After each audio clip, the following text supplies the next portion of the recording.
Então, boa tarde a todos. Nós estamos novamente no canal Ciência com o grupo Mário Schember e essa tarde nós vamos entrevistar o professor Francisco Sabélio Nóbrega Lobo, da Universidade de Lisboa. Boa tarde, Francisco. Boa tarde, Manuel. Boa noite em Portugal. Ainda são 6 horas, de modo que ainda, Ah, ainda é boa tarde. tudo bem. Então, nós vamos começar, né? As perguntas a respeito da tua teu percurso de carreira. E a primeira é onde tu nasceste? Sim, Manuel, ora bem, muito obrigado pelo convite, não é? Em estar cá. Nessa iniciativa fabulosa vossa, não é? Ora bem, eu nasci na Madeira, na década de 60, fins de 60, numa freguesia chamada Gaula, ok? Fica no Conselho de Santa Cruz, aliás, vocês não conhecem a zona, não é? Mas fica mesmo ao lado do aeroporto da Madeira. E eram tempos muito difíceis, não é? Na altura, nós, Portugal estava sobre uma ditadura, não é? Como vocês sabem, não é? Sob o regime de Salazar, não é? E eram tempos muito difíceis, não é? Onde as pessoas emigravam, muitas pessoas foram para o Brasil. A minha mãe tem muitos primos, muitas pessoas muita família, não é, que foram para lá, que eu não conheço de todo, não é? Eu gostava de os conhecer um dia, não sei muito bem como é que vai ser, não é? Mas nem os conheço, mas e as pessoas também foram para os Estados Unidos, o Reino Unido, eh, África, África do Sul, e os meus pais também emigraram. Eu tinha um ano e meio quando fomos para lá, para a Pretória. Eu tinha um ano e meio e praticamente cresci lá, não é? Basicamente foi isso. Bem, e tu podes nos falar sobre a origem dos teus pais, quem eles eram, qual a origem familiar, e se eles tiveram instruções de ensino superior? Sim, certamente. Não, não, os meus pais eram pessoas muito humildes, não é? Eram de uma família muito grande. O meu pai teve 9 irmãos, não é? As pessoas viviam da terra, eram agricultores. O meu avô era um Adel, ele vendia tecido na Madeira toda, ele fez viagens fantásticas, não é? Pela ilha toda, mas eram pessoas humildes. Na altura era, era rotineiro só ter a quarta classe e eles tinham essa educação, não é? Realmente, o meu pai, sendo o mais velho, só fez a quarta classe e depois também ajudou os irmãos mais novos, não é? Que realmente eram tempos muito difíceis, não é? A minha mãe também, a minha mãe era eh, uma das pessoas mais bondosas que eu conheço. Também teve só mesmo a quarta classe e era isso que eles na altura tinham.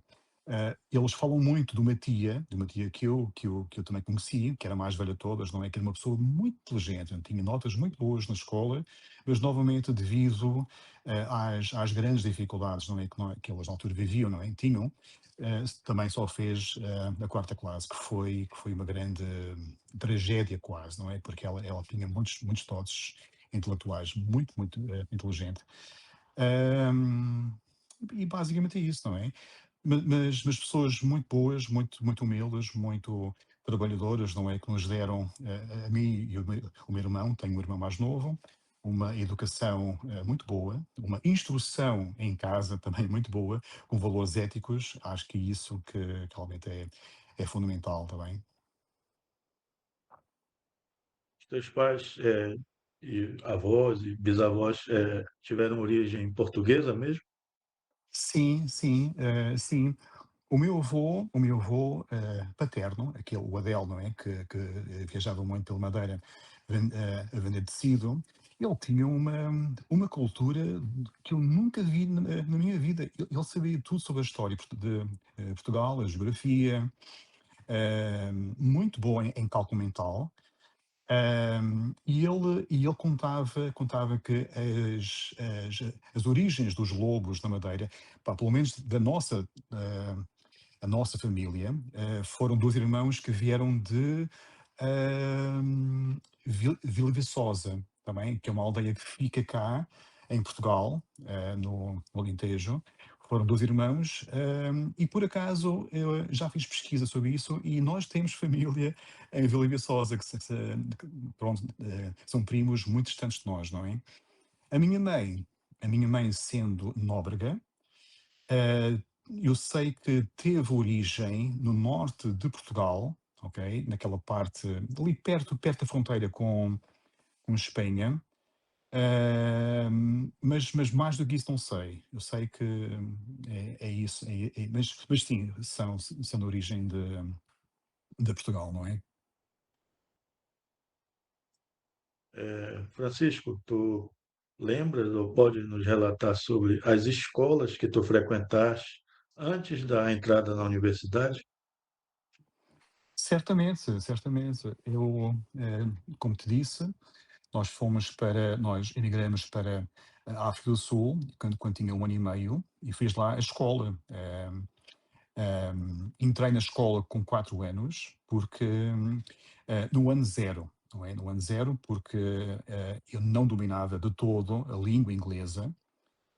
E então as pessoas que estavam nesta situação, que éramos bastantes mesmo, não é? Lembro-me de gregos, italianos, muitas pessoas da Europa, não é? Que tinham imigrado da Checoslováquia, mesmo na altura, quando houve aquela grande revolução em fins de 60, não é? Muitas pessoas lá também. E então nós entramos no ano zero para aprendermos a língua, não é? Foi num convento religioso, imagina. Eu fiz lá 3 anos, não é? Ou 4 anos, com o ano zero. Foi lá que eu aprendi a falar inglês, não é?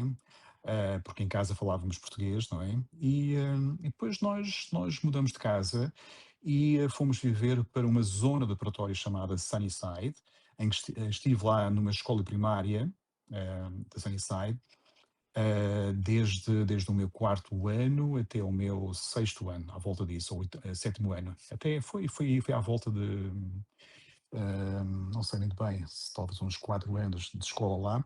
Mas tenho muito boas recordações dessa escola, porque nós tivemos lá, eu tive lá, excelentes professores, não é?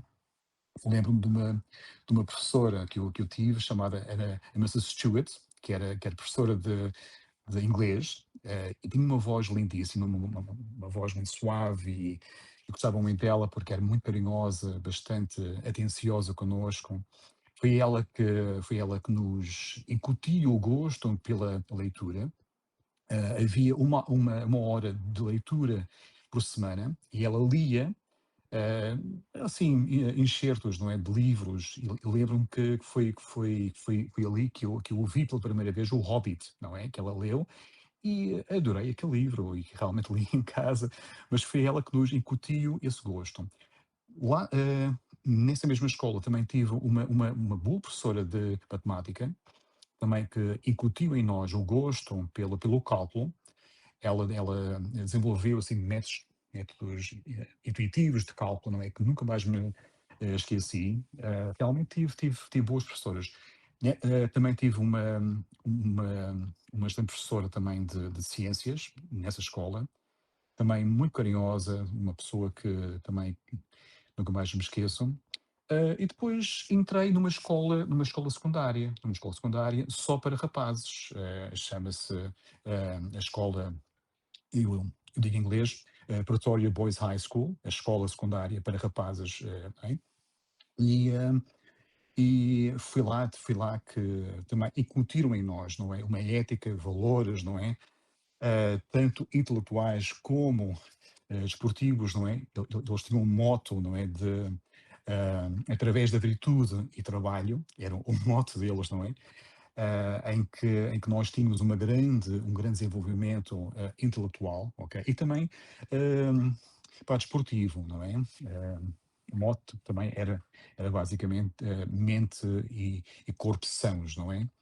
Eh, e era uma escola muito grande e tinha muitos campos em que eu pratiquei quase todos os desportos que lá havia, desportos individuais, atletismo, squash, ténis, muita coisa mesmo. Também os desportos coletivos, o hóquei, o rugby.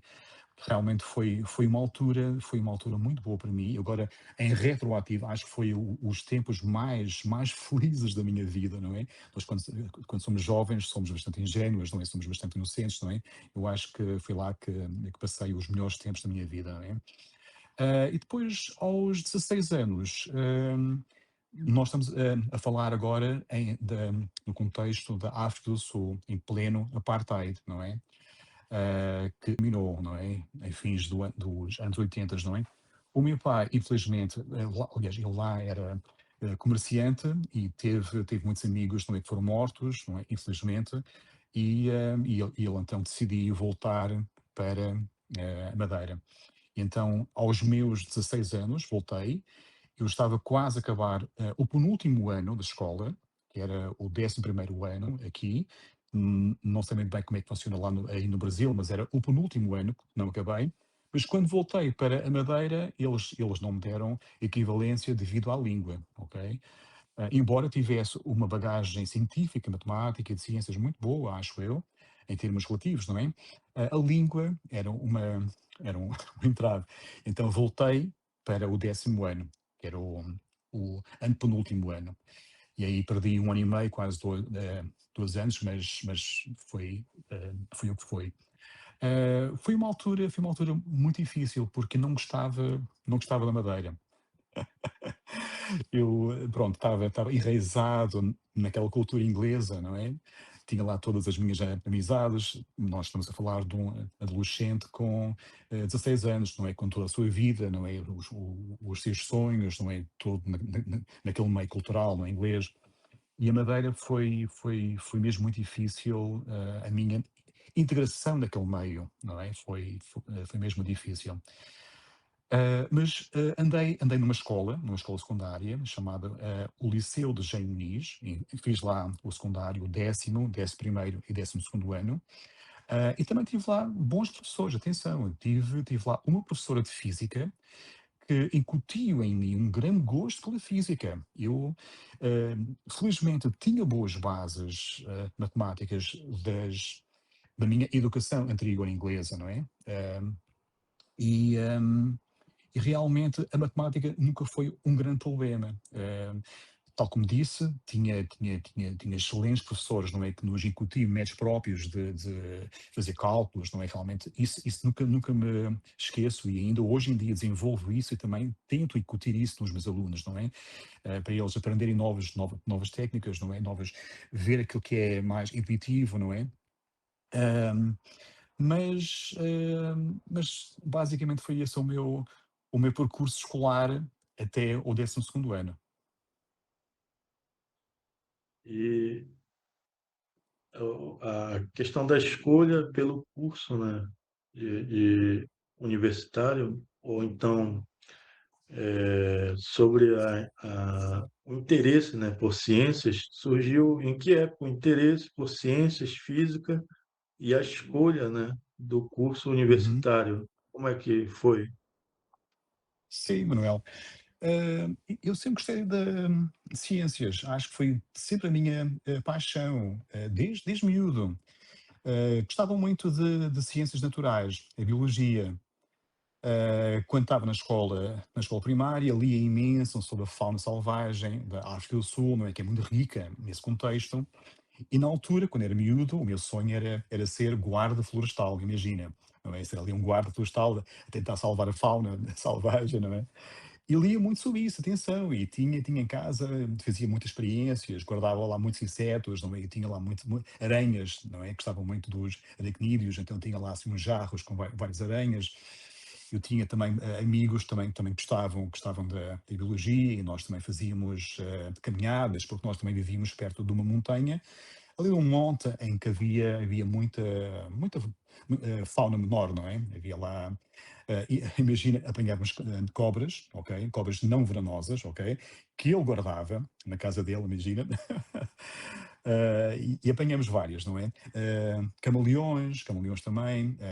Tive uma altura em que tinha um camaleão a vaguear pela sala da minha mãe e ela nunca soube. E quando ela soube, ela ficou espantada, não quis acreditar, não é? Mas realmente sempre gostei de ciências, ok? Numa altura um pouco mais jovem, ciências biológicas. A biologia sempre me fascinou. A vida, não é? Essa grande variedade que nós temos, não é? No nosso planeta, não é? Sempre me fascinou. E ainda hoje em dia,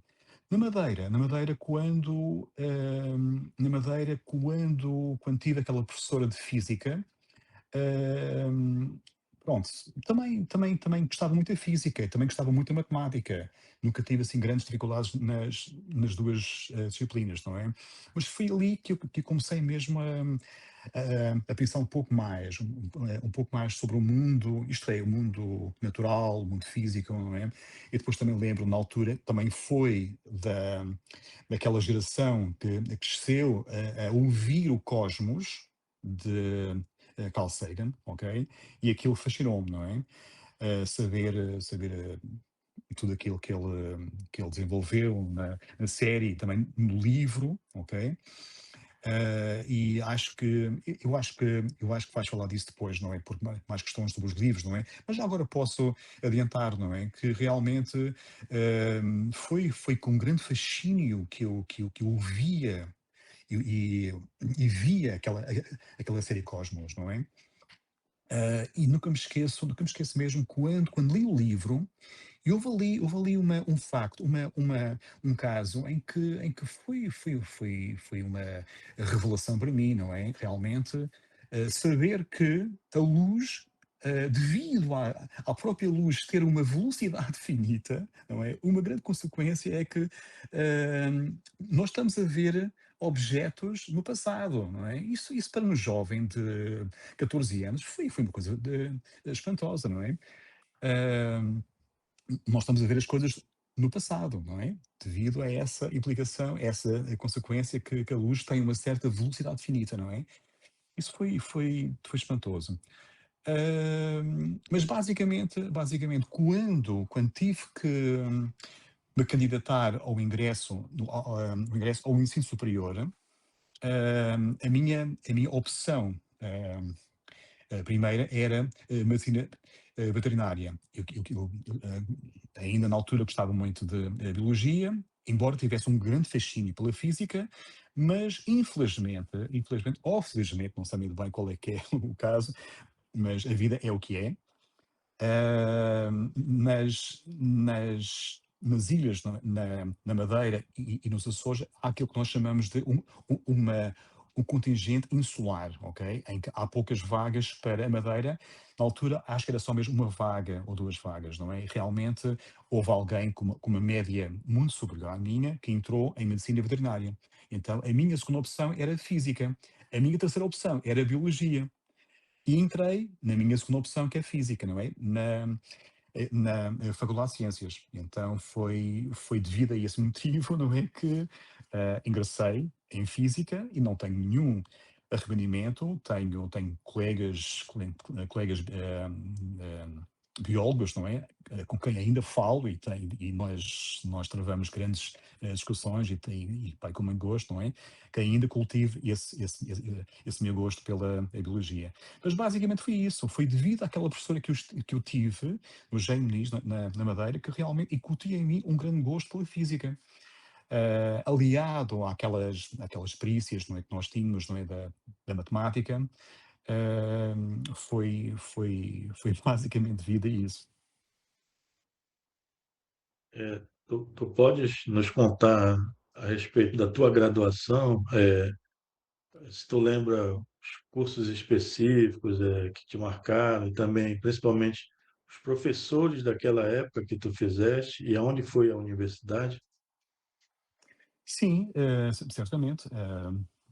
Fui aqui em Lisboa, eu fiquei cá, entrei na Faculdade de Ciências da Universidade de Lisboa, na qual ainda estou. E realmente eu lembro-me, assim, perfeitamente que os primeiros 2 anos foram anos em que nós tínhamos muita matemática, não é? Muita matemática mesmo. Nós queixávamos que havia muita matemática, não é? Eu tinha colegas que sabiam muito mais do que eu, Manuel. Eu era completamente ignorante, não é? Foi aí que eu comecei a descobrir a própria mecânica quântica e isso tudo, e as coisas mais fascinantes que havia, não é? Gostei muito de mecânica quântica, gostei muito de altas energias, ok? Quando comecei o meu mestrado, foi na física de altas energias, ok? Tive excelentes professores, tive um professor que também nunca me esqueço, de Física Nuclear 1 e Física Nuclear 2, não é? Excelente professor, não é? Bastante pedagogo. Tive uma unidade curricular, uma disciplina, não é? Chamada Relatividade e Cosmologia, que foi dada pelo professor Paul Crawford, que achei fascinante aquela disciplina. Foi aí que comecei com o bichinho da própria cosmologia, não é? Da gravitação. Mas o bichinho das altas energias mordeu de maneira mais profunda, não é? Mas tive muito bons professores. Tive um professor de matemática, Costa Breira, do primeiro ano, que era excelente. Ele chegava ali, sabia tudo, despejava mentalmente os teoremas e as demonstrações no quadro. Uma pessoa fantástica mesmo. Excelente professora. Ahm, os professores de eletromagnetismo também têm muito boas recordações. Mas foi no mestrado que depois comecei a desenvolver um gosto mais pela própria gravitação, está bem? Foi aí que, embora tivesse muitas cadeiras, muitas unidades curriculares, não é? Mais de altas energias, não é? Mecânica quântica de N-corpus, não é? Eh, a teoria quântica de campo, pronto, interações fragas, não é?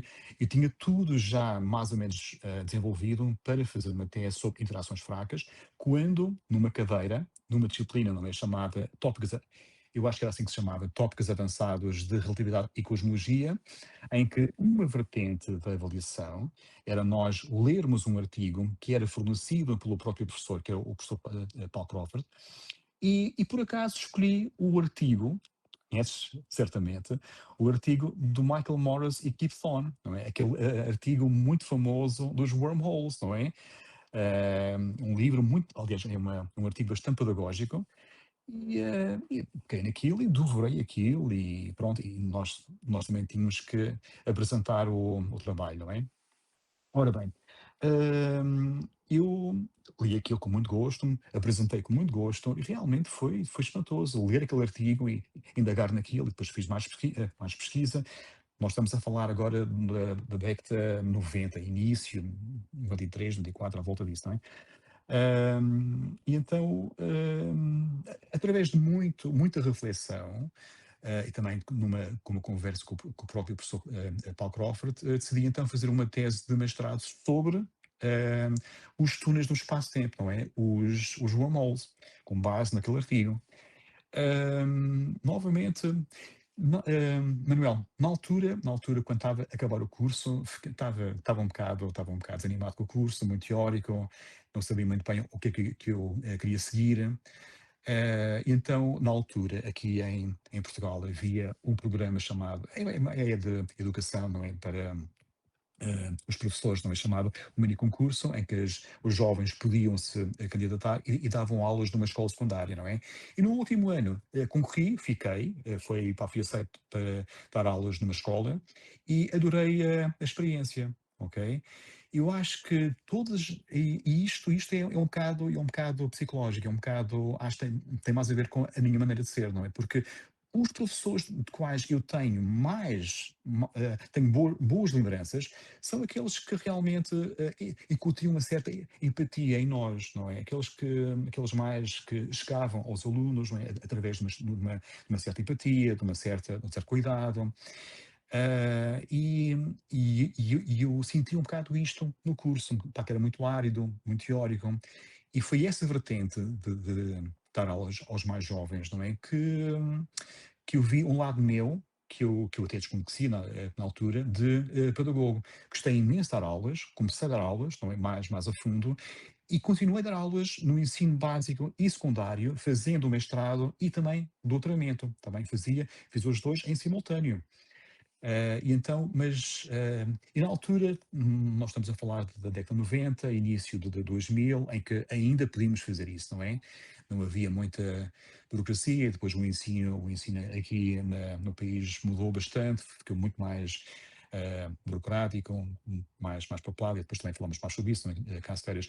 Mas realmente foi uma vertente pedagógica, não é? Que eu vi em mim, que eu gostei imenso desse contacto com os alunos, não é? Tanto com eles e explicando as coisas, não é? O interesse deles, não é?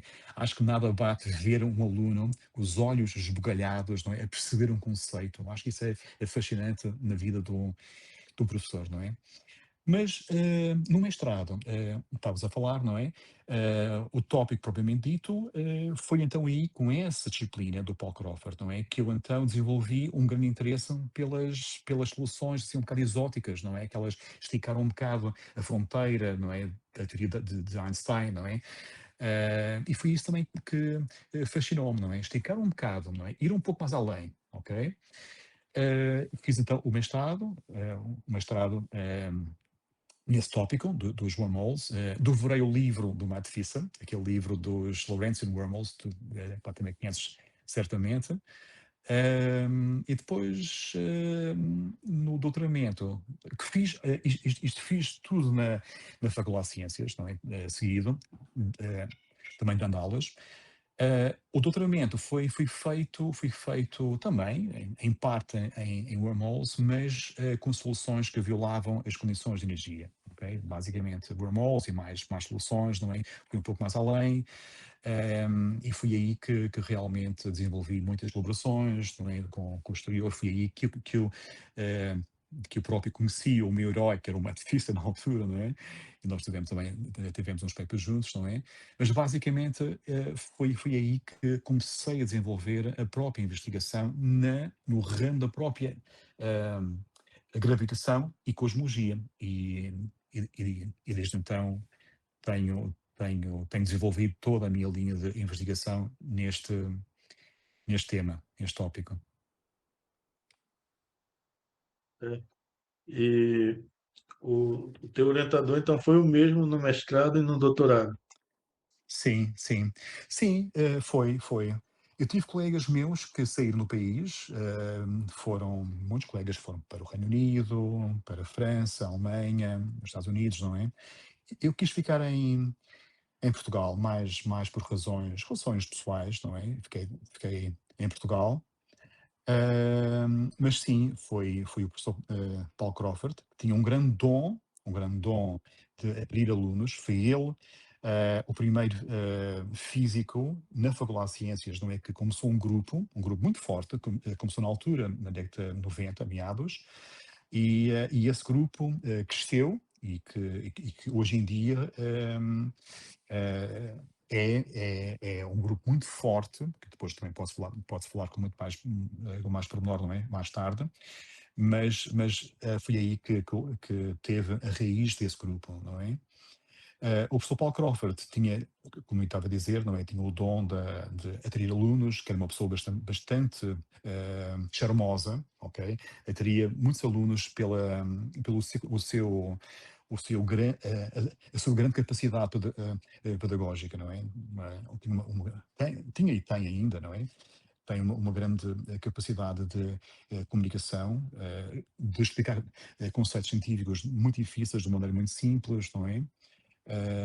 E foi devido a esse senhor, não é, que fez escola aqui na Faculdade de Ciências, não é, que teve esse grupo muito forte e que hoje ainda existe. Certo?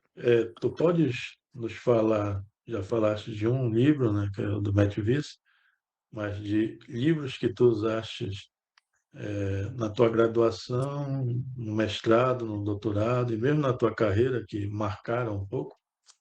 Sim, sim, certamente. Sim, olha, é assim, mesmo antes disso, também, acho que o livro que mais marcou, não é? Foi o Cosmos do Carl Sagan, não é? Foi essa, de uma fase muito mais inicial, não é? Durante o próprio curso, não é? Houve ali vários livros. De mecânica, nós estudamos pelo Alonso e Finn, um livro chamado Física, não é? Mais a mecânica. O Goldstein, Classical Mechanics, não é? Do próprio formalismo lagrangiano, hamiltoniano. Tivemos uma cadeira também aí, não é? Basicamente de mecânica, e foi um livro também que gostei muito de seguir. Na, nas altas energias, não é? Quarks e leptons, de Halson e Marta, o Introduction to Particle Physics, do Griffith, não é? Mais livros relacionados com as partículas, não é? Um, Lembro também do livro, a Bíblia da própria gravitação, não é? Do Wheeler, Thorne e agora falta-me um no outro, o outro nome, tu podes me ajudar, não é? Mas sabes qual é que é, não é? Aquele Gravitation, não é? Que está ali atrás, que é o Misner, peço desculpa, o Misner. Misner. Foi um livro também que não li todo, atenção, mas mesmo hoje em dia vou lá, de vez em quando, não é? Ver umas coisinhas, não é? Porque é um livro que tem quase tudo, não é? É um livro que realmente é mesmo uma bíblia, não é? Sobre o próprio tema, não é? Foi uma grande um tour de force, não é? Dos três autores na altura, quando escreveram o livro. Mais livros, mas sem margem para dúvida que o livro que mais marcou no mestrado foi o livro do Matt Fisser, ok? Lorentzian Wormholes, ok? No próprio doutoramento, acho que não houve assim um livro específico, foi mais artigos, não é? Porque aí realmente já é outro nível, não é? A pessoa já está num nível um pouco mais diferente. A pessoa já faz investigação, não é?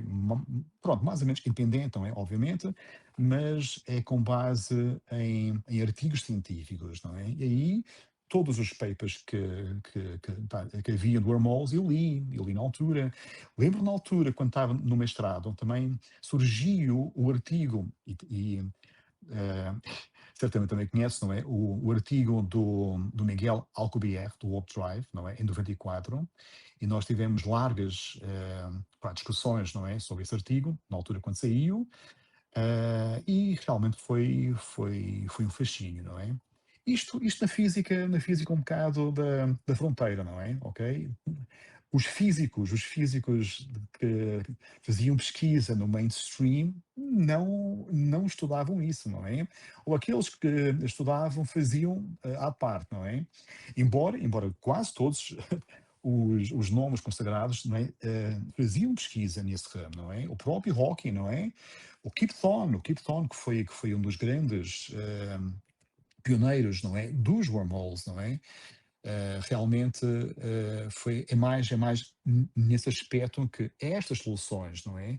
Que esticam as fronteiras da própria teoria de Einstein, não é? São importantes, ok? Não como soluções em si mesmas, mas esticam um bocado, ok? Vê-se onde é que levam, ok? E o mais importante aqui também, quando se faz investigação em wormholes, é que o mais provável é que são objetos que não existem, não é? Mas cuja investigação nesse ramo desenvolveu novos ramos, ok? Desenvolveu imensos ramos, não é? Uma linha de investigação nas próprias condições de energia, não é? Ao tentar pensar sobre o tempo, aquelas curvas temporais fechadas que surgem, não é? Quando nós manipulamos os wormholes, não é? Que são algo que são muito problemáticas, ok? Desenvolveu muitos teoremas, ou muitas conjecturas, não é? A conjectura da própria proteção cronológica, do Hawking, não é? A conjectura da autoconsistência de Igor Novikov, não é? E realmente, quando a pessoa começa a pensar nesses assuntos, começa a pensar em assuntos fundamentais, como a própria natureza fundamental do tempo, ok? Eu acho que mesmo caso haja um teorema eventual, não é, que proíba a própria existência dos wormholes, não é? Realmente é muito importante que desenvolveu muitas linhas de investigação. Eu acho que esse é o, o maior sucesso de fazer investigação nesse tópico, não é? Mas tu tinhas perguntado sobre os livros, não é? Agora já divagamos um bocado. Mas basicamente foram estes livros, não é, que eu mencionei. Sim. Agora, é, tu conhecestes e também tiveste relação com esses ícones da física, vários, né? Ingleses, alemãos, tem vários ícones da física, né? Como falaste, né? O Matt Vicey. Tu conheceste esses nomes importantes? Sim, sim, conheci, felizmente conheci. Ahm, eu, quando acabei o doutoramento na tese, um dos membros do júri, talvez também vocês conhecem, o professor José Sand Lemos, que tem muitas relações, muitas ligações ainda com o Brasil. Ele esteve sempre nas minhas provas públicas de mestrado, de doutoramento, de agregação, e ele põe sempre questões, e quem o conhece sabe que ele põe questões muito difíceis, não é? Mas quando terminou a sua intervenção no próprio doutoramento, disse então, ok, tudo bem, Francisco, muito bem, é um tema fascinante e tudo isso, mas agora tens que fazer coisas mais mainstream, ok? E nós estamos, isto foi em 2005, ok? Na altura quando começou, já tinha começado, não é? Mas as teorias modificadas da gravidade tinham já um início, ok? As pessoas estavam a começar nisso. E na altura fiz muita pesquisa sobre isso na altura, não é? E realmente achei fascinante e decidi fazer um postdoc no Reino Unido, no ICG, no Institute of Cosmology and Gravitation, na Universidade de Portsmouth, não é? Com o professor Roy Martins, não é? E eles lá na altura tinham uma grande escola de Modified Gravity, mais em Branas, ok? Estava lá o Roy Martins, o Kazuo Yokoyama, que fez muito trabalho no modelo da GP. Havia lá pessoas também que faziam muita investigação também numa certa sinergia da própria cosmologia observacional, não é? Com a teoria. E então eu passei lá 2 anos, ok? E foi muito bom, porque foi lá que eu trabalhei conhecimento com muitos físicos de renome, mas mais importante do que isso, comecei excelentes colaborações que hoje em dia ainda continuam. Quando lá cheguei, fiquei muito amigo de um jovem postdoc chamado Christian Boomer, que agora é professor catedrático no UCL, em Londres, e através dele também pá, através de conhecimento com o Tibério Arco, ok? Nós estamos a falar agora de 2006, 2007, salvo erro. Com o Tibério Arco, ainda continua uma grande colaboração. Nós temos desenvolvido muitos modelos, depois também posso falar disso mais tarde. Mas lá também conheci mais pessoas. Antes disso, sim, também conheci o Matt Fisser numa conferência em 2001, enquanto estava a fazer o meu doutoramento em Espanha, nos encontros espanhóis de relatividade. Chamavam-se os ERAs, não é? Era o Encontro de Relatividade Espanhola, não é? E isso chama-se agora EREP, porque agora é espanhol e português, ok? Eles fundiram as duas, não é? Mas foi em 2001 que eu travei pá, conhecimento com o Matt Fisser.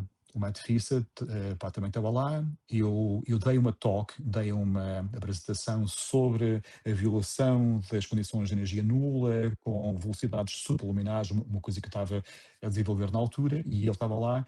E depois pôs muitas perguntas. Eu achei aquele o máximo, não é? O meu ídolo ali, na audiência, a pôr questões sobre aquilo que eu tinha falado. E depois, no fim, ele veio ter comigo e nós falamos imenso, fomos almoçar e tudo isso, e ele disse que tinha ideias sobre coisas relacionadas com muita coisa, não é? E foi aí que eu comecei uma colaboração com ele, que foi fantástica. Nós tivemos um paper sobre o Warp Drive. os fundamentos, as limitações fundamentais do warp drive, não é?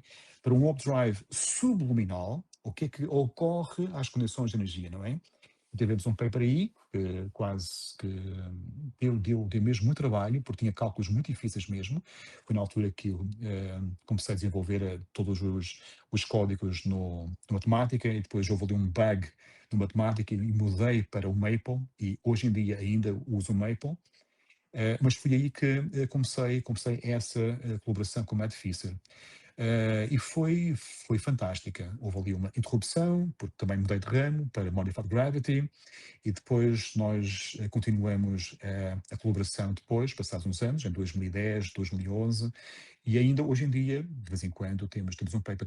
E também temos um paper contigo, não é? Com o Matt, que data de um paper que vocês desenvolveram em 2020, 2021, mais ou menos isso, não é? Mais nomes, bem, há mais nomes, não é? Mais tarde devia conhecer o Salvatore Caposiello, hoje em dia somos grandes amigos, temos muitos papers também juntos, temos uma colaboração que ainda perdura. Com os espanhóis nós temos uma grande colaboração espanhola, o Diego Rubira Garcia, o Gonçalo Olmo e mais pessoas, não é? A Prado Moruno, que foi pós-doc também do Matt Fisser, que foi uma pós-doc connosco aqui em Lisboa.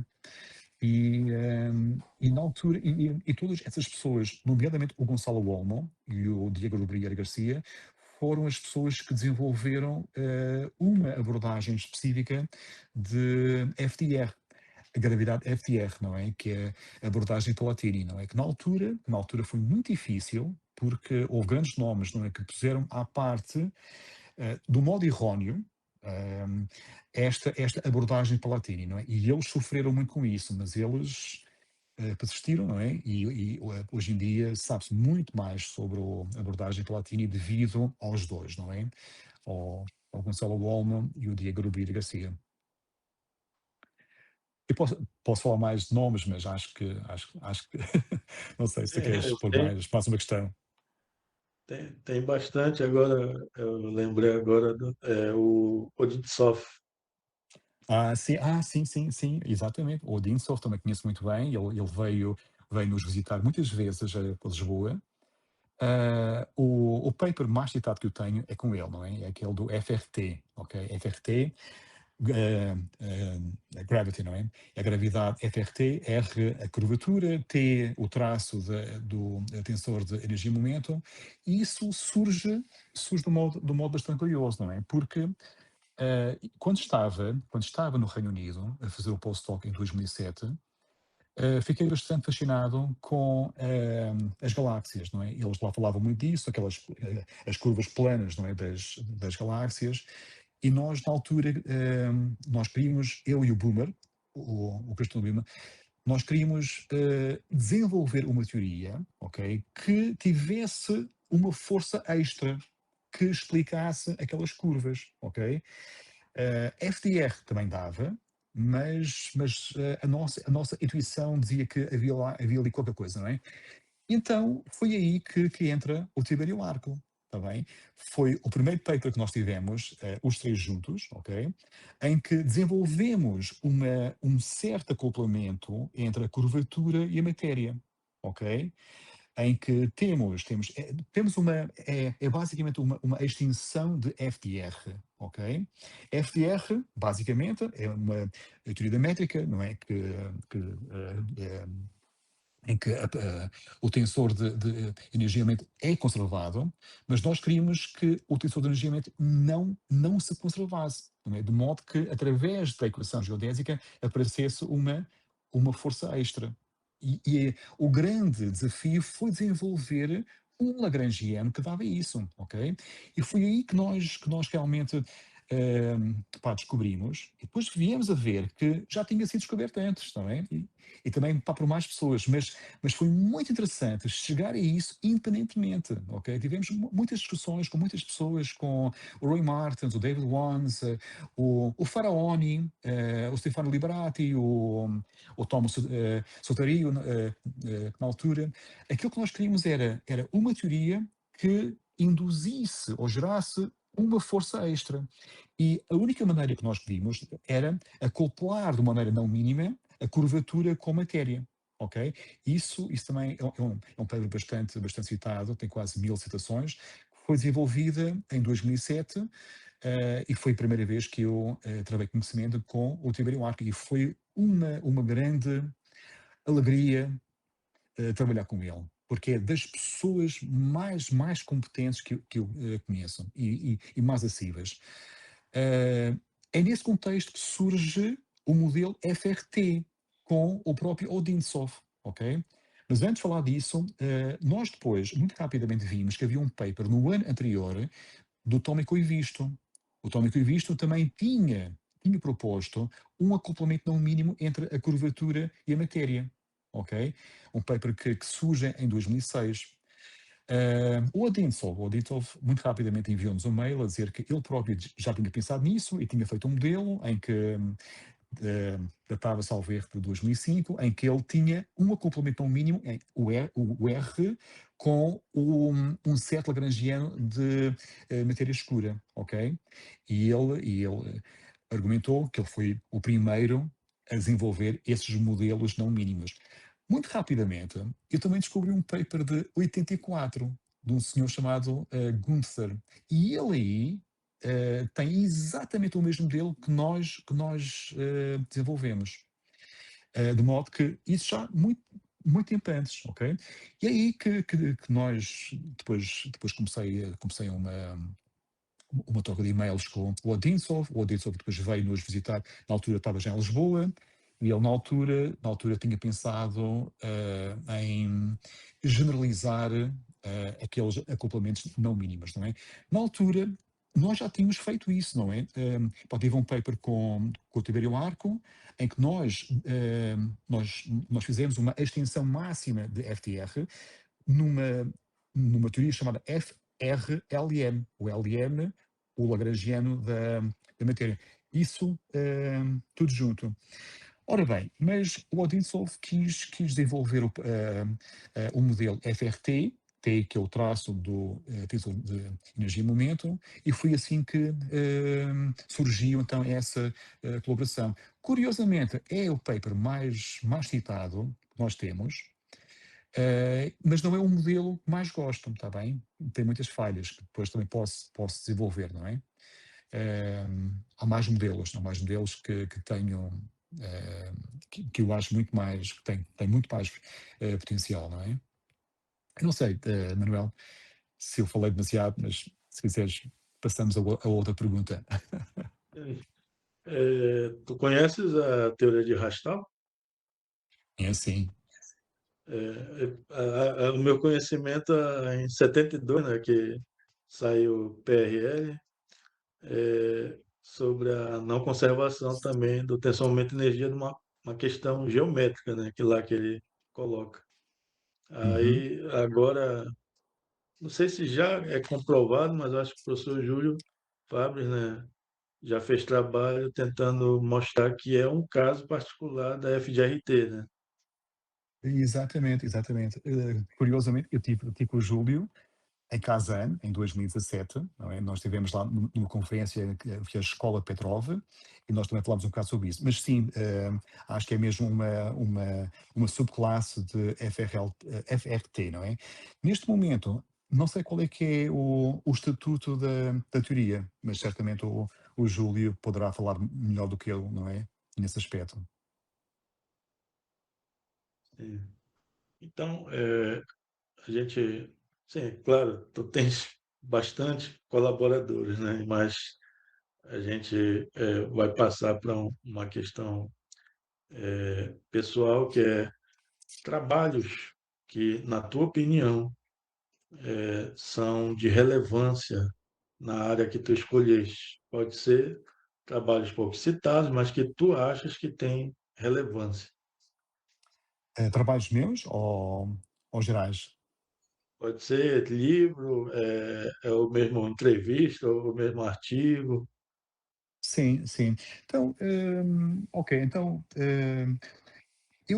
quando comecei a trabalhar em Modified Gravity, não é? Foi na altura quando começou. Atenção, nós estamos a falar de 2005, 2006, 2007, não é?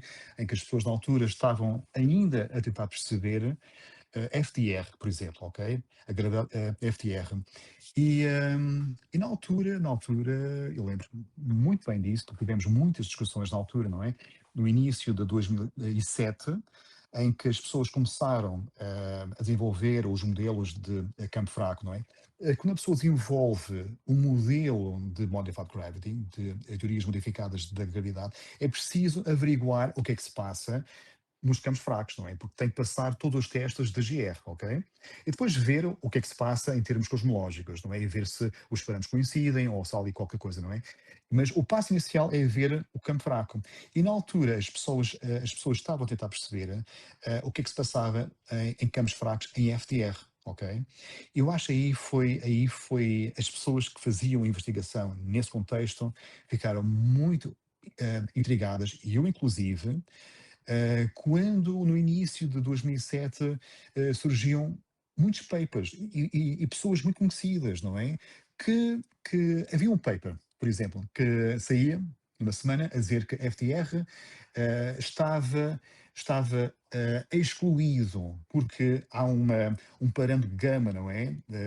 PPE, não é? Que era igual a 1,5. Ora bem, nós sabemos que esse parâmetro tem que ser igual a 1 para passar todos os testes do nosso sistema solar, não é? E o mais curioso é que a pessoa lia o paper deles e não havia qualquer erro, não é? O gama era o meio. Na semana seguinte havia mais um paper que saía também por grandes nomes, não é? Que, eh, que provavam numa abordagem um bocado diferente que gama era igual a 1. E também não havia nenhum erro. E isso, houve aqui um jogo de ping-pong durante muitos meses, não é? Nesse sentido. E depois, muito rapidamente, as pessoas perceberam que havia aqui qualquer coisa, não é? Todos esses modelos podiam ser compatíveis quando tomássemos um efeito chamado efeito camaleónico, ok? Em que nós temos uma densidade de energia, ok? Que ganha uma massa, ok? Em densidades de fundo grandes, então isso faz com que o gama passe a ser 1, ok? Isso é do modo bastante simplista. Mas basicamente, muito rapidamente, foi percebido que FDR só era válido se o tal efeito camaleónico, ok? Era válido, ok? E muitas pessoas achavam isso um bocado forçado, está bem? Porque, ok, então temos aqui um campo, não é? Que muda a sua massa, consoante o meio, não é? Em que está inserido. Digamos que é um efeito bastante forçado, não é? Mas o facto é que, se nós queremos que FTR seja um modelo válido, ok? É preciso o efeito camaleónico. Ok? Basicamente, isso foi uma época bastante importante para percebermos as sutilezas da gravidade FTR, ok? Nós nunca, eu e os meus colegas nunca achamos isso muito satisfatório. Embora fosse um modelo viável, não é? Temos aqui mecanismos, não é? E nós também tivemos uma visita que ele vinha nos visitar muitas vezes. Nós estamos a falar agora de 2010, 2011, 12, de uma pessoa, de um físico finlandês chamado Tommy Koivisto, talvez conheça o nome, não é? O Tommy veio nos visitar muitas vezes e nós falamos muito sobre isso. Numa visita que ele esteve cá connosco em Lisboa, começamos a fazer uns cálculos e surgiu a ideia de fazermos uma espécie de fusão das abordagens que havia de FTR. Porque basicamente nós temos cá duas abordagens, não é? E aqui nós estamos a falar agora dos fundamentos da própria gravitação, ok? Qual é o campo fundamental, ok? A abordagem da métrica estipula que o campo fundamental que intermeia esta interação gravítica é a métrica, ok? E temos aí a abordagem da métrica. Ora bem, FDR Na abordagem da métrica, gera equações acopladas diferenciais, não é? De quarta ordem, ok? O que é bastante problemático em termos de estabilidades, não é? Também houve aí muito trabalho feito com pessoas, não é? Depois foi percebido quais eram as condições específicas, não é? Nós temos as tais instabilidades de Kawasaki, há várias, não é? Mas basicamente foi percebido quais eram as condições específicas para não haver essas instabilidades, ok? Isso é digamos que é uma, uma grande desvantagem dessa abordagem de FDR, ok? Na abordagem da métrica, ok? Havia outra abordagem que nós já falamos, não é? De Palatini, ok? Palatini basicamente estipula que nós temos dois campos, ok? Que são fundamentais, que é a métrica e a própria conexão, ok? A conexão que é discutida, que é altamente defendida, não é? Que é um campo fundamental, porque quando fazemos o transporte paralelo de um vetor tangente a uma curva fechada, ok? O vetor, quando regressa à origem, está desviado, ok? E isso depende de uma quantidade que nós chamamos de conexão, ok? É essa conexão que faz com que saibamos que temos aqui uma certa curvatura diferente da plana, ok? Mas o campo que gera essa quantidade é a conexão. Logo, a conexão também tem que ter algum fundamento ou então alguma realidade fundamental, não é? Na abordagem da métrica, nós supomos, não é, que essa conexão é de Leibniz-Vita, não é? Está relacionada com a métrica, mas pode ser independente, ok? Então, esta abordagem Palatini estipula que nós temos dois campos que são fundamentais, ok? É isso que o Gonçalo Olmo e o Diego na altura, desenvolveram com muito pormenor, não é? Nesta conversa que nós tivemos com o Tommy que eu visto, nós dissemos, epá, mas ambas as abordagens têm algumas desvantagens, não é? Uma pode ter instabilidades, a outra pode ter também algumas singularidades, não é? de Palatini, que também muito rapidamente foram resolvidas pelo o Gonçalo.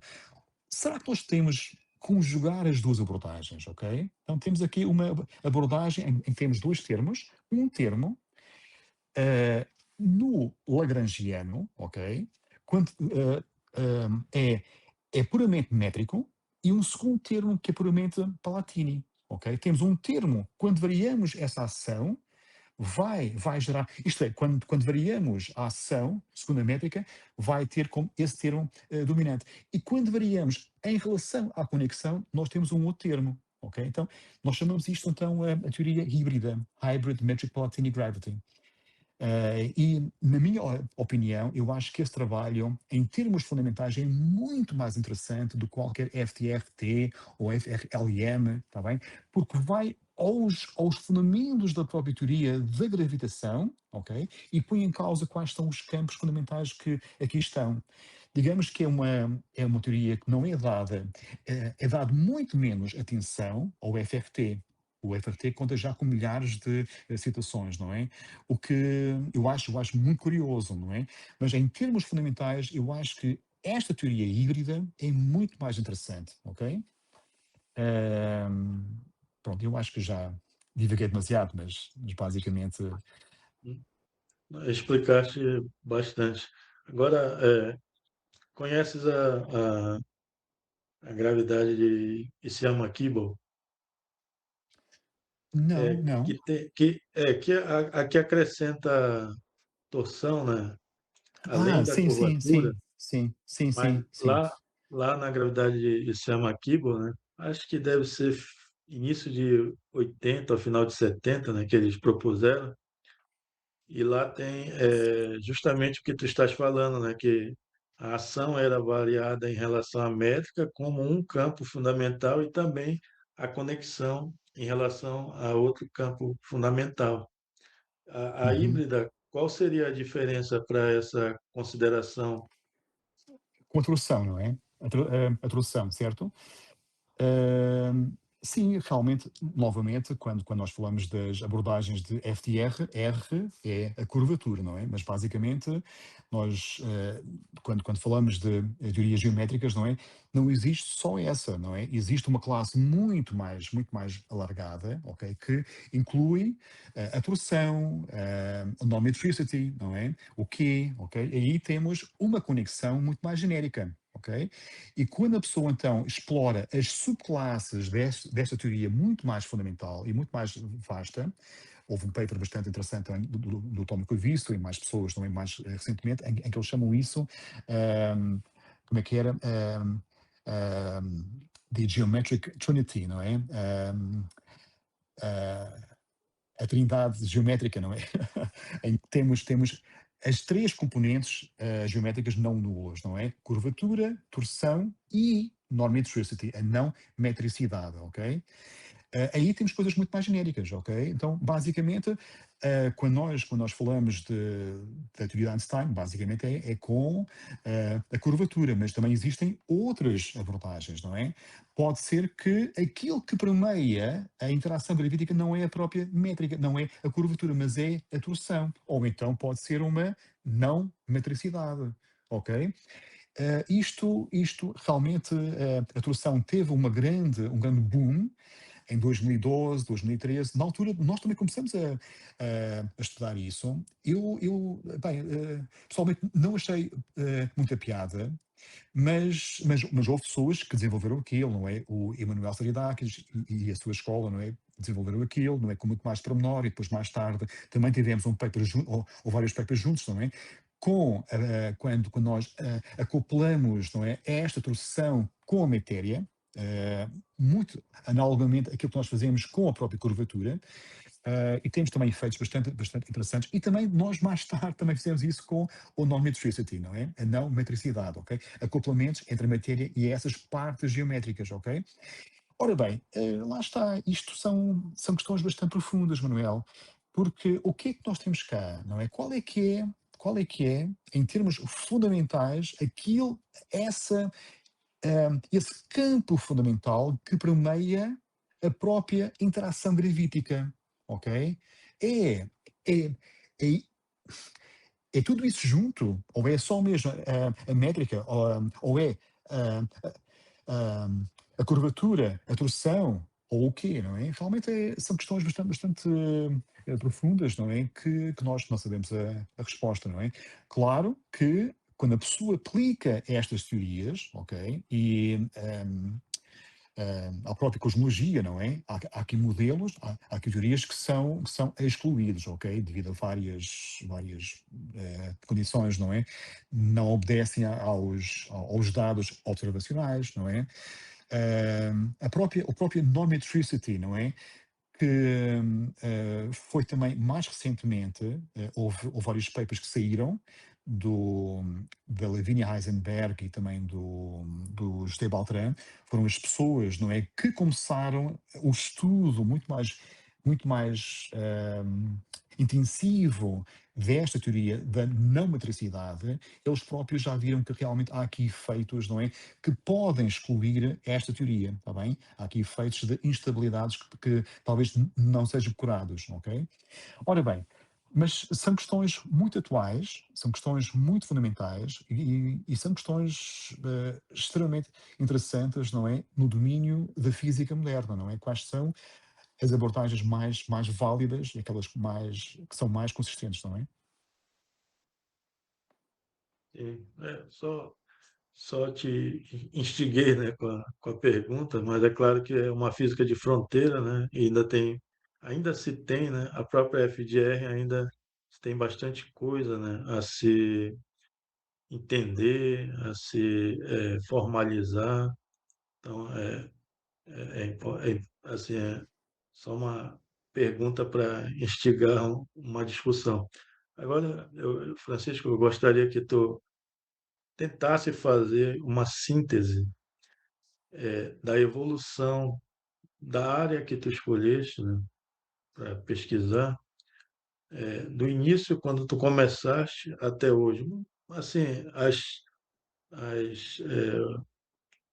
aquelas etapas que foram vencidas, como tu falaste, estabilidade, várias outras, eh, que foram vencidas a se conhecer mais, né, sobre essas questões fundamentais. Como que tu verias assim uma síntese do desenvolvimento da área que tu escolheste fazer pesquisa? Sim, boa pergunta.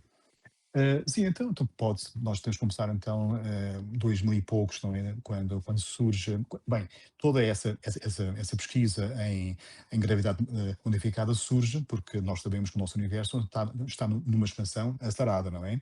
Foi, foi uma descoberta de fins dos anos 90, não é? Com a supernova, não é? Então, sabe-se que atualmente que o nosso universo está sim numa expansão acelerada, ok? Existe aqui um fluido, ou então pode-se pôr a pergunta: o que é que causa qual é a causa desta expansão acelerada, não é? Nós temos, digamos que a causa, a resposta mais convencional é que existe um fluido cósmico, um exótico, que nós damos o nome de dark energy, energia escura, não é? Que tem um efeito repulsivo em largas escalas, ok?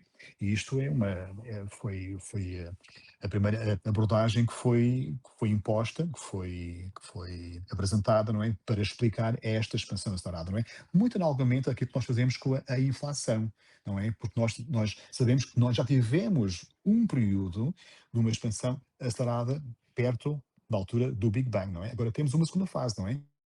E houve aqui muitos modelos que as pessoas foram buscar, ok?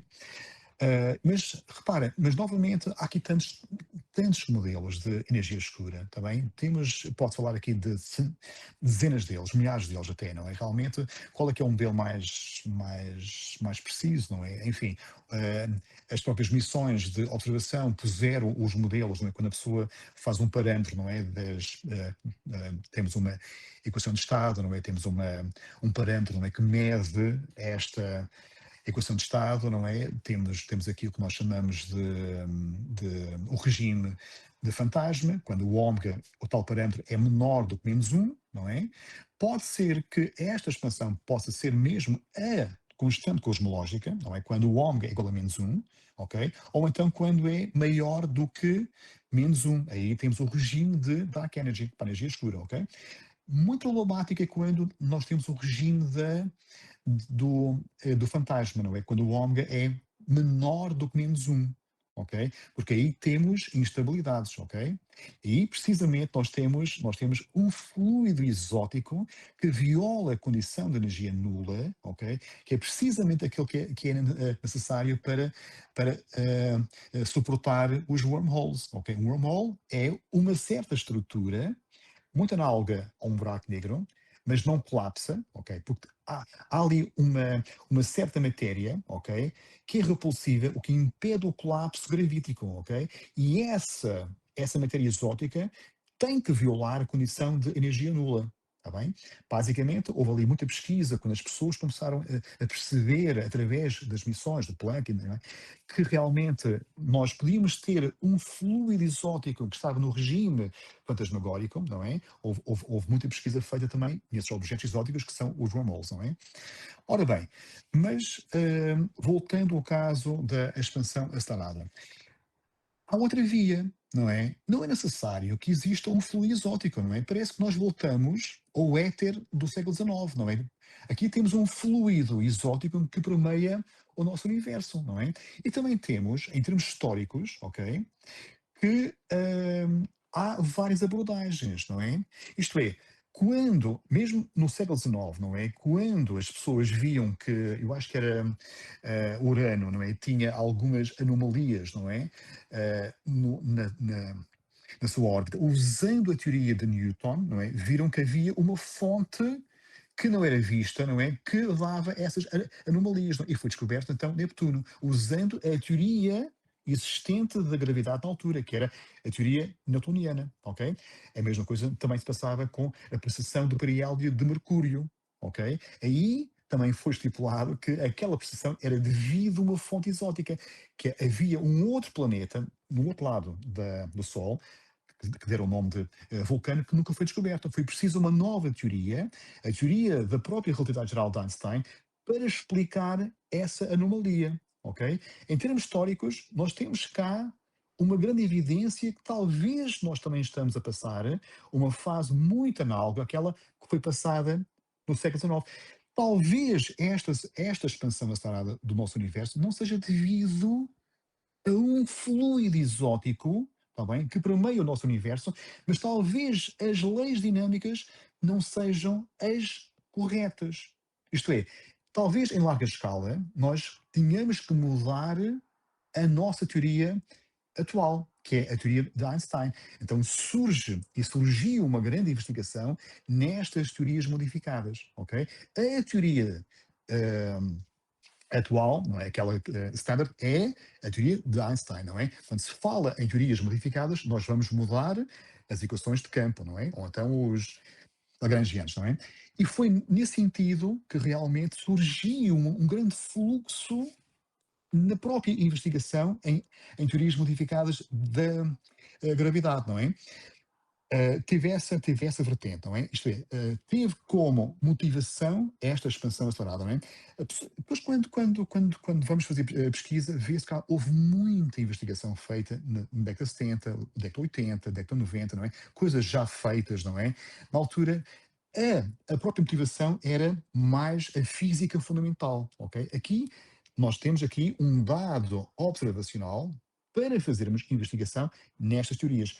Ora bem, então qual é que é a teoria mais simples de uma modificação da gravidade? É FTF, não é? No próprio Lagrangiano, em vez de termos o R, a curvatura linear, ok? A ação de Hilbert-Einstein, vamos então estipular que em vez de termos apenas o R, temos uma função de R. Temos a tal gravidade FTR, ok? Muito curioso, foi rapidamente visto que FDR era equivalente a uma teoria escalar tensorial, ok? Há aqui essas equivalências. E são teorias que foram muito estudadas no passado, desculpe, década de 60, década de 70, ok? E agora, em termos históricos, há aqui uma lição também a averiguar, não é? Porque foi estudado com muita intensidade, com muito pormenor, estas teorias escalares tensoriais, exceto dois casos, ok? Que foi estudado, mas não com o devido cuidado. É quando aparece um parâmetro, não é? Ok? Que nós chamamos de o parâmetro de Brand-Sticky, não é? Um ômega, ok? Os casos em que não foram estudados é quando o ômega é igual a zero, porque o termo cinético não aparece no Lagrangiano, ok? Então, qual é que é a motivação de fazer investigação numa teoria escalar tensorial quando não existe um termo cinético, ok? É um dos casos que não foi estudado devidamente. E quando nós fazemos a mudança de uma teoria FTR na abordagem da métrica para uma teoria escalar tensorial, temos precisamente uma teoria de Brand-Sticker quando o ômega é igual a zero. Curioso. O outro caso que não foi devidamente estudado foi quando o ômega era igual a menos 3 meios, porque quando nós variamos a nossa ação, temos uma equação modificada de Klein-Gordon, em que a parte cinética é igual a ômega mais 3 meios. E quando nós fazemos ômega igual a menos 3 meios, essa parte anula-se. E temos uma relação algébrica entre o R e o T. Ok? Também foi um caso que não foi devidamente estudado. E essa abordagem, quando o ômega é igual a menos 3 meios, é precisamente a abordagem de FTR na abordagem de Palatini. Ok? Isto foi até bastante interessante, não é? Depois aí houve pesquisa feita, não é? Ora bem, mas só para dizer, só para ir então ao encontro da tua pergunta, não é? Realmente houve aqui muita investigação feita nestas teorias, ok? FDR. Houve muitas teorias também feitas, tal como houve muitas teorias de matéria escura, existem atualmente, Manuel. Agora faz-te uma espécie de fast forward muito rápido, não é? Atualmente nós temos tantas teorias, centenas, milhares de teorias de modificações de gravidade. Metz, Gauss-Bonnet, funções, há uma grande variedade, ok? E aquilo que nota-se atualmente nas revistas é que os próprios editores estão cansados de tantas teorias, ok? Eh, Pode-se voltar a um caso específico, FRT. FRT, que foi desenvolvido por nós em 2011, também com o Odintsov, o Giri e o Arco. Houve um abuso enorme dessa teoria, em que as pessoas pegam em casos particulares, não é? Fazem um caso linear com RT, e depois fazem acoplamentos, e temos uma grande variedade aliás, um grande número de modelos de pequenas variações do mesmo tema, ok? E claro que chega uma altura que as pessoas ficam cansadas, não é, de tantas variações que dizem exatamente a mesma coisa, não é? E é por isso que, e talvez com alguma razão, que algumas revistas de topo já não aceitam artigos, modelos, que que são, que exploram estas pequenas variações, está bem? Atualmente nós estamos numa altura bastante curiosa, não é? Porque, como houve um grande interesse e um grande acréscimo, não é, de teorias modificadas, atualmente vê-se acho que chegou a um patamar e agora está a diminuir o interesse, ok? Mas mais devido a essas pequenas variações, não é? Pá, que existem. Mesmo assim, é muito importante aos alunos, não é, que começam neste tema, averiguarem os fundamentos destas teorias, não é? Quais são aquelas que são mais relevantes? Isto é, aprende-se muita coisa sobre as teorias, ok? Indagando nos teus fundamentos, ok? E pode haver aqui qualquer coisa que ainda possamos fazer, não é? Mas eu vejo, eu próprio já não faço muita investigação nesses fundamentos, ok? Agora já estou a passar para coisas um pouco mais diferentes, buracos negros, não é? Enfim, mas é muito curioso ver essa evolução, que foi explorado muitas variações, não é? Muitos modelos, muitas coisas novas, não é? Muitas quantidades geométricas, não é? São novas, não é? R, a curvatura, T, a torção, Q, normalmente Electricity e as suas, é, o seu mixing, não é? Não sei se tu sabes, quando um colega, né, de doutorado começou a cogitar essas gravidades modificadas, ainda estava no final do doutorado, e, e aí surgiu a ideia da gente. Era recente, né, o teu trabalho de FGRT, eu acho que 2011, né?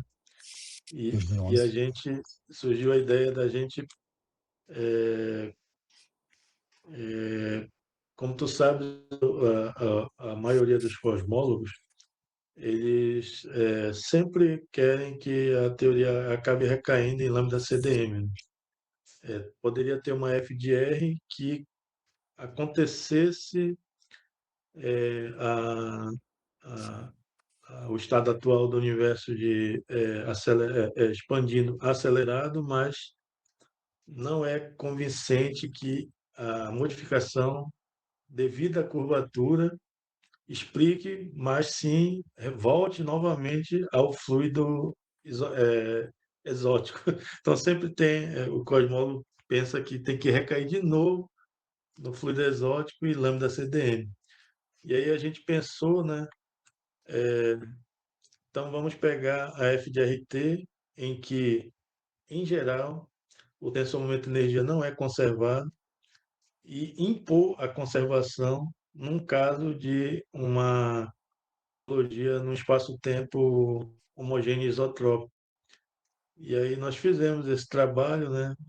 Acho que foi 2011, e esse também é o meu trabalho mais citado, justamente porque ele mostra pela primeira vez, né, que a FGRT, com o propósito que vocês pensaram inicialmente de deixar uma força extra, né, a gente acabou retornando ao que os cosmólogos, né, querem, que é justamente que não que haja conservação do tensionamento de energia, que não haja produção de entropia, ou uma termodinâmica fora do equilíbrio. Então a gente forçou isso e a gente fez um modelo simples e mostramos também a questão de possível estabilidade, né, Uhum, perturbativa para esse modelo cosmológico.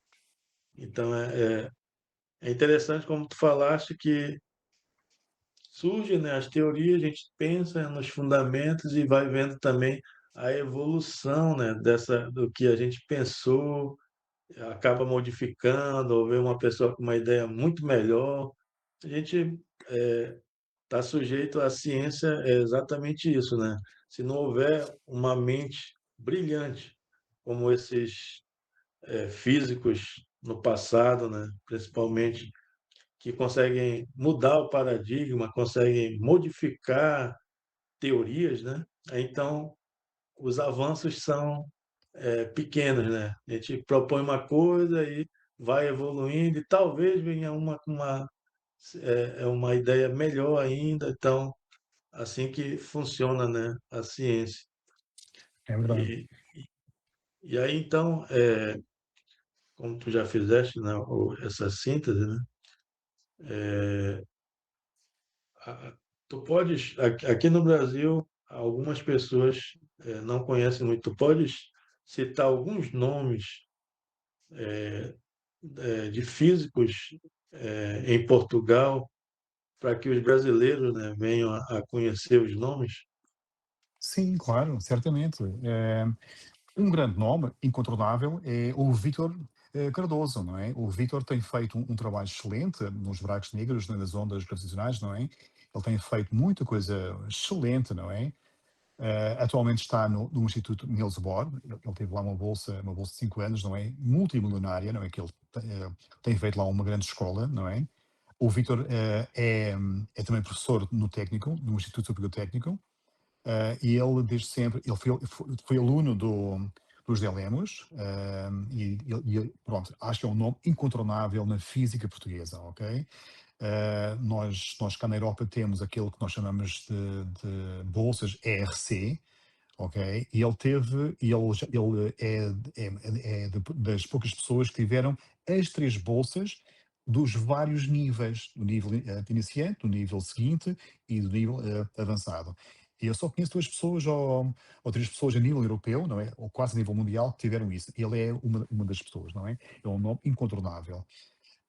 Outra pessoa é o Carlos Herdeiro, de Aveiro, que tem feito um trabalho também excelente sobre objetos compactos, não é? Buracos negros com cabelo, não é? Escalares, não é? Também digamos que é um nome também incontornável da física portuguesa. Temos os Delemos, que muitos do Brasil já conhecem. Os Delemos têm uma escola, tem muitos colaboradores, não é, no Brasil. Temos o Orfeu Bertolami, também muitos do Brasil também conhecem. Ele veio, ele tem origem no Brasil, fez o seu doutoramento no Reino Unido, depois teve no técnico muitas décadas, agora está no Porto. Orfeu, também posso falar também tenho que falar de pessoas da Faculdade de Ciências, não é? O José Pedro Mimoso, que é uma pessoa também que foi colega também, foi aluno e também colega do professor Paul Crawford, não é? Que fez carreira nas teorias escalares tensoriais, não é? Que é uma pessoa muito amável, muito simpática, com um grande conhecimento também desses modelos. Temos o Nelson Nunes também da Faculdade de Ciências, não é? Que é uma pessoa que esteve inserida no projeto do Supernova. Ele fez parte do projeto quando eles descobriram aquelas novidades, não é? E faz parte também da lista, é coautor do paper mais citado, ok?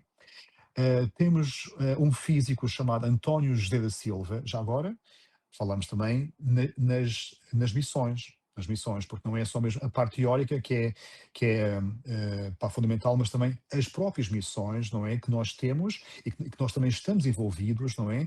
Para comprovar esses modelos, não é? E o próprio Euclide, que foi lançado há poucos anos, não é? É uma das missões, não é? Que vai desvendar muitos mistérios, não é?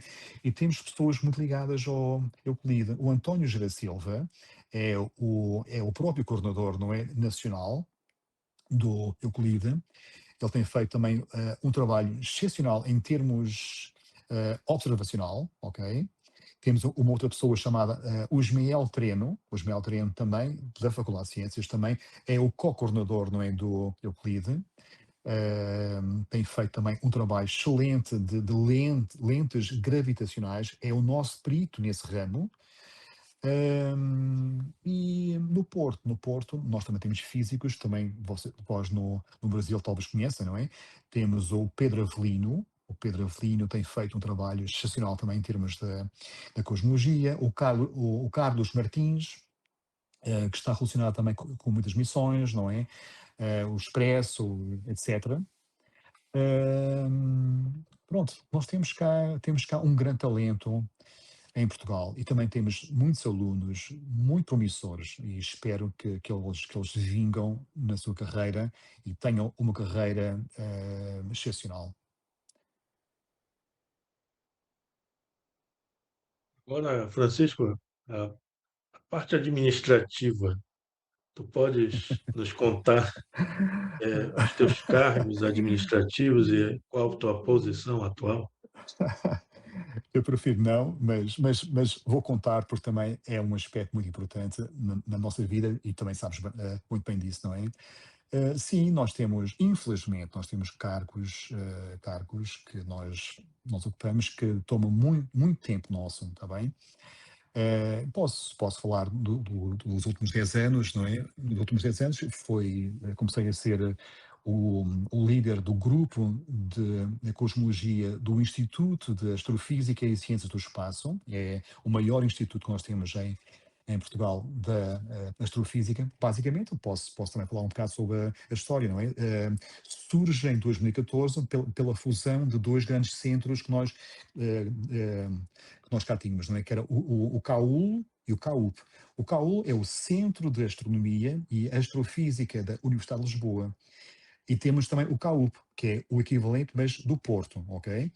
E na altura tivemos algumas pessoas do CAUL, em Lisboa, que foram para lá, e então, e depois surgia a ideia de fundirmos os dois centros num instituto muito mais forte, muito mais competitivo, ok? Surge então o IA, que é o Instituto de Astrofísica e Ciências do Espaço, que basicamente tem 6 grupos, não é? Que vai desde escalas mais pequenas, não é?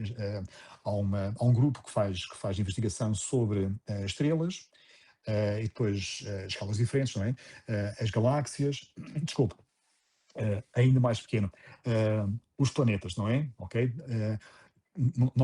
Nós cá temos um grupo muito forte dos exoplanetas, não é? Que é liderado pelo Nuno Santos, não é? Que foi aluno do Nobel da Física. E eles têm um grupo fantástico, muito forte. Eles têm descoberto centenas de novos exoplanetas, ok? Estrelas, temos o grupo das galáxias, ok? O grupo das galáxias é muito ativo, está afeto a muitas missões, ok? Eh, Atuais e também do futuro, ok? Posso falar de muitos deles, não é? A cosmologia, o nosso universo em larga escala. Temos cá também as missões que eu falei, o Euclide. Nós também fazemos parte do LISA, ok? É muito importante não só termos uma grande componente teórica, mas também estarmos associados a estas missões grandes, não é? Temos o grupo da instrumentação, que é fundamental.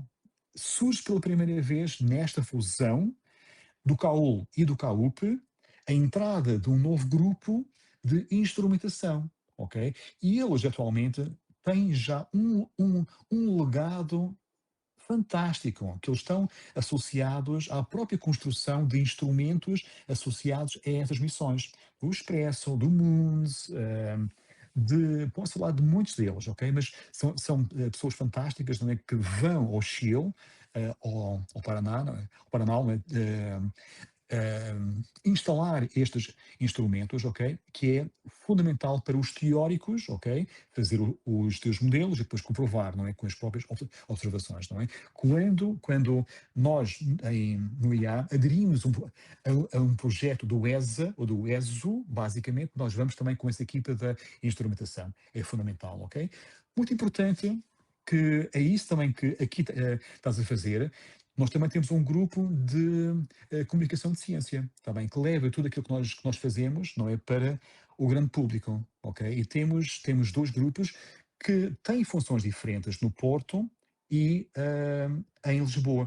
Basicamente, neste momento, o IA agora tem três polos. Tem o polo em Lisboa, tem o polo no Porto e tem o polo agora em Coimbra, ok? O polo de Coimbra entrou há mais ou menos há uns 5 anos, em 2021, e basicamente há aqui já três polos, não é? Muito, muito fortes, ok?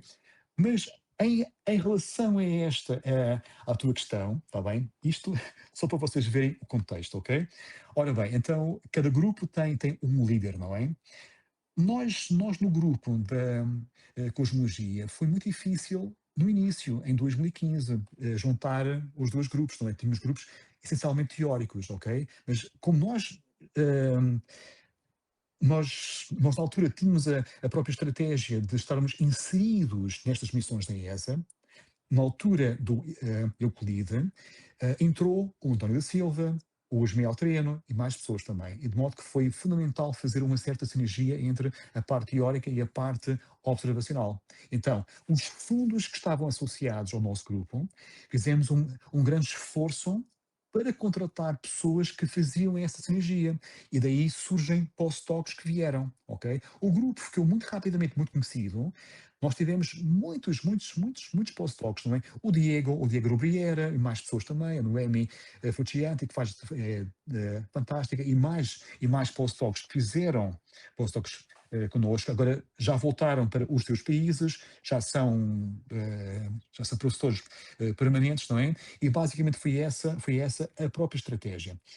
Ora bem, em termos estratégicos, em termos de administração, eu assumi a coordenação do IA em 2021. Fui coordenador, não é, durante 3 anos, 4 anos, e deu muito trabalho mesmo, coordenar três polos diferentes, ok? Dentro de cada faculdade, não é? O IA Polo Lisboa, na Faculdade de Ciências de Lisboa, no Porto, CAUP, no Porto, enfim.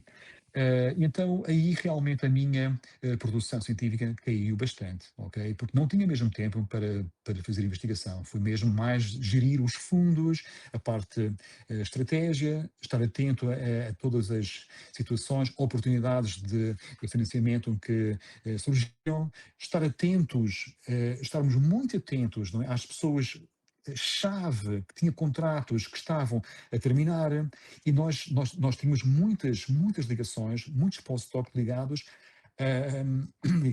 às missões tanto dos exoplanetas, tanto das galáxias, tanto das estrelas, como da própria cosmologia, não é? E foi muito difícil gerirmos esses fundos todos. E como é que nós podíamos aproveitar ou então mantê-los lá, está bem?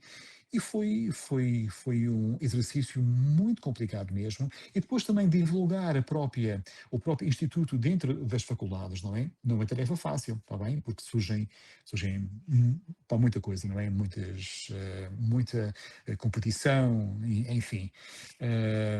Enfim.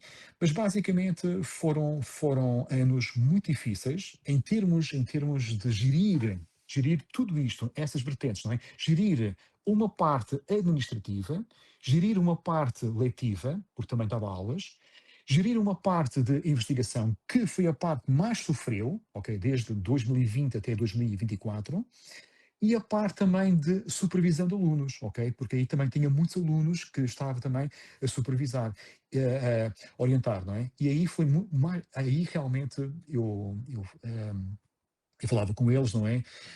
Atualmente tenho muito mais cuidado em aceitar alunos, tenho muitos alunos da mesma, tenho muito mais alunos de doutoramento, quase não aceito alunos de mestrado, porque também ah, é muito importante também dar atenção a esses alunos, não é? Mas só para dizer que realmente, em termos do IA, em termos do próprio Instituto, foi muito difícil mesmo, não é? Atualmente também tenho alguns cargos, também levo muito tempo meu, sou o vice-presidente do Departamento de Física, que também demora muito tempo, faço parte também de vários conselhos, o Conselho Científico, também dá muito trabalho, e isso tudo faz parte de uma carreira científica, não é? E realmente não é só mesmo investigação, não é? Os tempos que nós temos mais liberdade, agora para os mais novos, não é? São os tempos em que nós estamos a fazer o doutoramento, porque aí, quando temos uma bolsa, não é? Quando temos já uma certa estabilidade financeira, temos muito mais tempo para fazer investigação propriamente dita, não é? Sem ter todos esses cargos, não é? E é uma altura que os alunos, não é, que estão aqui a ouvir e que vão ouvir, espero eu, são alturas em que essas pessoas têm muito mais tempo para perseguir a própria investigação por inteiro. Pronto, posso falar muito mais sobre isso, não é? Mas basicamente, digamos que é uma ideia mais genérica, não é? Mais geral. Eh, E, Francisco, a parte computacional do instituto que tu faz parte, pode falar para a gente? Oh, sim, senhor. Nós temos um cluster, um supercluster chamado Nonius agora a parte 2. Não peças eu próprio tenho, na altura quando fui coordenador, tive também que gerir isso, mas não peças pormenores, ok? Porque não sei, não é o meu ramo.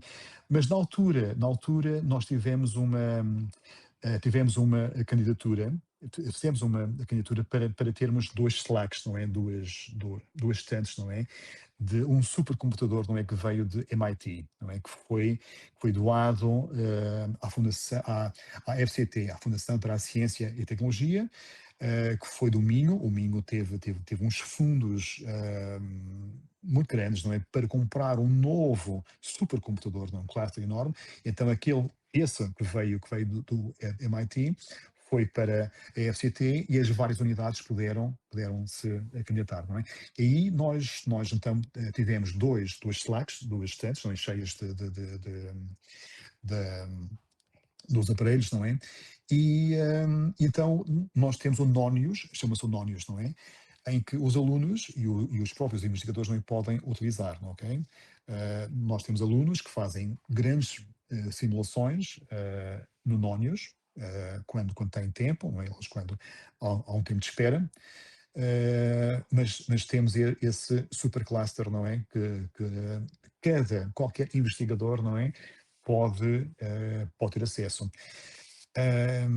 Eu não devia ter isso, mas eu não faço a mínima ideia como é que funciona, tá bem? Eu sou mais teórico, não é? Eu tenho as pessoas indicadas que, quando têm dúvidas, indico os alunos para essas pessoas e eles fazem isso. Mas tenho alunos que usam esse supercluster para efeitos de fazer simulações cosmológicas. Tive uma aluna que fez agora uma tese de mestrado sobre ahm, efeitos emergentes, não é, da própria gravidade, com um senhor chamado Julian Barber, que tem a ver com pontos, não é? Com pontos que é preciso fazer umas simulações muito complicadas mesmo, e ela usou esse cluster, não é?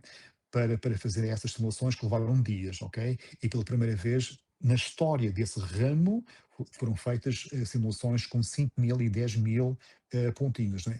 Antes disso tinha sido só feito mesmo com 1.000 ou 500, não é? E ela fez com 5.000 e 10.000, coisas muito novas, não é? Nós também temos alunos também que usam o cluster, não é? Para efeitos de simulação de sombras dos buracos negros, não é? Dos anéis, ok? Alguns ainda fazem no seu próprio computador, não é? Mas nós estamos a tentar estimulá-los para eles utilizarem o cluster, que é muito mais rápido. As pessoas das galáxias usam muito, ok? São as pessoas que mais utilizam, também hum, dos exoplanetas, não é? Há muitos códigos que eles desenvolvem e fazem lá, mas sem margem para dúvida digamos que é uma vertente fundamental para fazer investigação nos tempos que correm. Então, para nós encerrarmos, queria te perguntar se tu queres deixar uma mensagem para os jovens estudantes e jovens pesquisadores. Tu pode pensar que são os jovens portugueses. Sim, para todos os jovens, não é? Para qualquer jovem, não é? Que queira seguir a ciência em geral e a física em particular, não é? Realmente é muito importante os jovens cultivarem ou serem muito curiosos, desenvolverem essa curiosidade, não perder, não é? Pôr questões, saber pôr questões, não é? E serem curiosos em saber como é que isto tudo funciona, não é? Porque isto é a razão pela qual nós fazemos ciência, não é? Nós queremos saber mais sobre o nosso universo, não é? Como é que isto tudo funciona, quem somos nós, de onde viemos, para onde é que nós vamos, não é? Como é que essas coisas todas funcionam.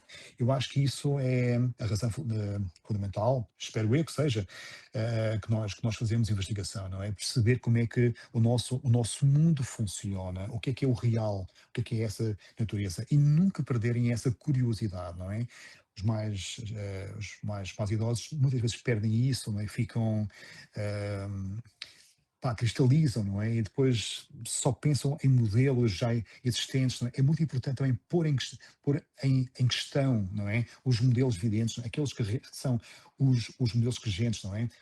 Por questões, não é? Qual a razão que é assim? E sabes bem disso, é muito difícil saber pôr questões, não é? É colocar as questões corretas, está bem? É ver quais são as questões corretas e tentar resolvê-las, não é? Muitas vezes é muito mais difícil pôr questões relevantes e importantes do que resolvê-las propriamente ditas, não é? É muito importante isso também. Pronto, e digamos que é uma vida muito, muito difícil, a vida académica, com cada vez menos vagas, ok? Mas novamente, o aluno que se forma em ciências, em qualquer ramo, desenvolveu muitas perícias, muitas competências, não é? Que vai o ajudar, não é? Na vida futura. Mesmo caso o aluno não siga a vida académica, não é? Desenvolveu essas competências, não é? Que é fundamental saber resolver problemas, saber pôr questões, pensar, muito importante saber pensar, não é? Pôr em questão e, e, e pensar sobre essas questões, não é? E uma coisa também que eu gostava de dizer é que acho que uma das vertentes mais satisfatórias e mais gratificantes que eu tenho como físico é, quando conheço pessoas novas, ok? Quando vou a conferências, quando conheço pessoas que eu conheço o nome, não é? Finalmente a pessoa conhece a pessoa propriamente dita, não é? E muitas vezes nós temos surpresas fenomenais, não é? São pessoas fantásticas de todas as raças. Nós aqui não existe qualquer raça, não existe qualquer religião, somos pessoas, não é, independentemente da raça, não é? Nós estamos aqui para perceber o que é que se passa com a ciência, não é? E é essa vertente da ciência que nos une como também humanidade, não é? Eu acho que isso é muito importante para ver essa harmonia, não é? Caso queiras, não é? Enfim, não sei, acho que é isso, Manuel. Tudo bem. É, bom, para encerrar, né, nós vamos agradecer o professor Francisco pela participação e também dizer, né, Francisco, que, assim, pelo menos no nosso Brasil, existem três expoentes, né, na área principal, né, que tu escolheste de buraco de minhoca, que nós acreditamos, que é o professor Kirill Bronikov, o Matt Visser e o Francisco Lobo. Então, tu acabaste entrando, né, para a história do desenvolvimento dessa área, né, de buracos de minhoca, que como tu falaste, é muito importante e que vem mostrando, né, caminhos para diversas questões na gravitação. E ainda não sabemos, né, mas se for possível, questões observacionais, né, então também com certeza já vai estar embasada, né, e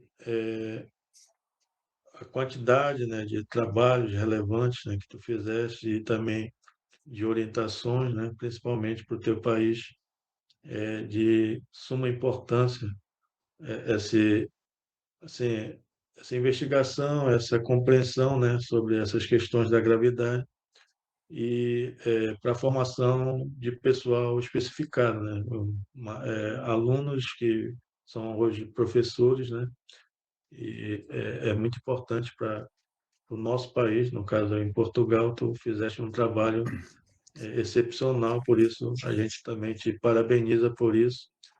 E muito obrigado pela tua participação e um abraço, uma boa tarde para ti. Muito obrigado, Manuel, e também muitos parabéns pela vossa iniciativa aqui que vocês têm feito nesta divulgação das carreiras científicas. Eu próprio tenho conhecido pessoas que não tinham qualquer conhecimento e também muito obrigado por isso.